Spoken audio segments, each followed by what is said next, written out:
Hello everyone, welcome back to my YouTube channel. आज चाहिँ फेरि बजाज पल्सर NS 160 कै भिडियो लिएर आएको छु होइन।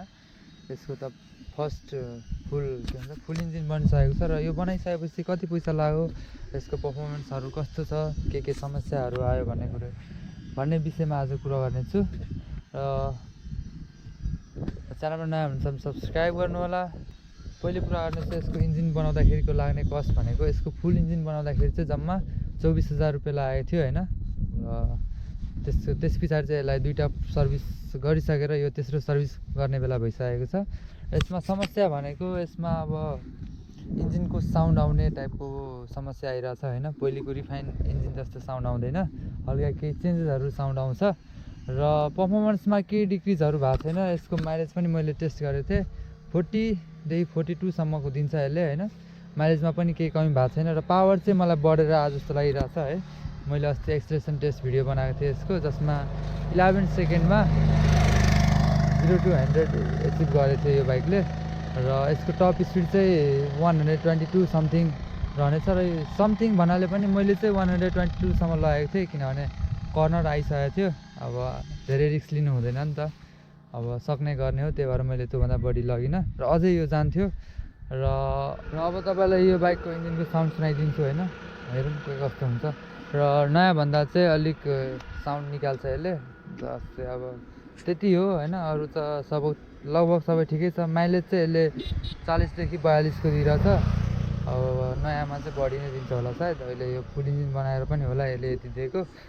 अब साउन्ड सुन्नु है त।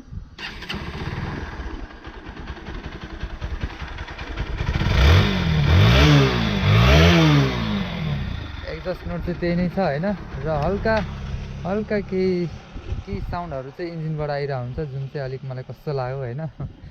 अब यस्तै हो, अब बनाएपछि अब इन्जिन भन्नाले कम्पनी फिटिङ जस्तै हुँदैन होइन, अलिक यताउति हल्का केही न केही चेन्जेसहरू त भइ नै हाल्छ है।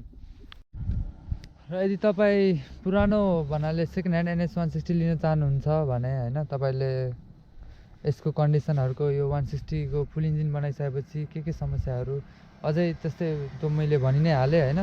र अरू के हुँदो रहेछ, सर्भिस चार्जहरू कति के कस्तो लाग्दो रहेछ भन्ने कुराहरू पनि। नर्मली मैले अस्ति गर्दाखेरि मोबिल मात्रै चेन्ज गर्नु पऱ्यो, अरू केही त्यस्तो उयो थिएन होइन। इन्जिन ओइल चेन्ज गरेँ, फिल्टर चेन्ज गरेँ, त्यतिले नै भयो, अरू सब थोक ठिकै थियो। र त्यति धेरै पनि छैन यसको। मैले चाहिँ अस्ति 1000 रुपियाँ, ठ्याक्कै 1000 रुपियाँ लाग्यो मोबिल इन्जिन ओइलले गर्दाखेरि। र त्यसमा अरू सब थोक लगभग ठिकै थियो, ब्रेक सुहरू छँदै थियो, ब्यारिङहरू राम्रै थियो, सबै थोक होइन। र यसको 160 सेगमेन्टमा तपाईँले one of the best option रहनेछ यो होइन। यसको पार्ट्सहरू पनि जानी पाउनु सक्नुहुनेछ। फिचर भन्नाले पनि पावर दिएको छ होइन। त्यो चाहिँ मलाई चाहिँ पावर भएको बाइक मनपर्छ, त्यो भएर चाहिँ मलाई चाहिँ पावर भएको बाइक मनपर्छ भनौँ न।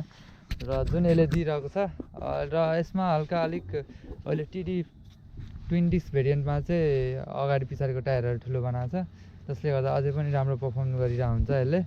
र यस्तै भिडियो हेर्न चाहनुहुन्छ, bike related reviews, tips and tricks, acceleration test भिडियोहरू हेर्न चाहनुहुन्छ भने च्यानललाई सब्सक्राइब गर्नु होला। आजको लागि यति नै, धन्यवाद।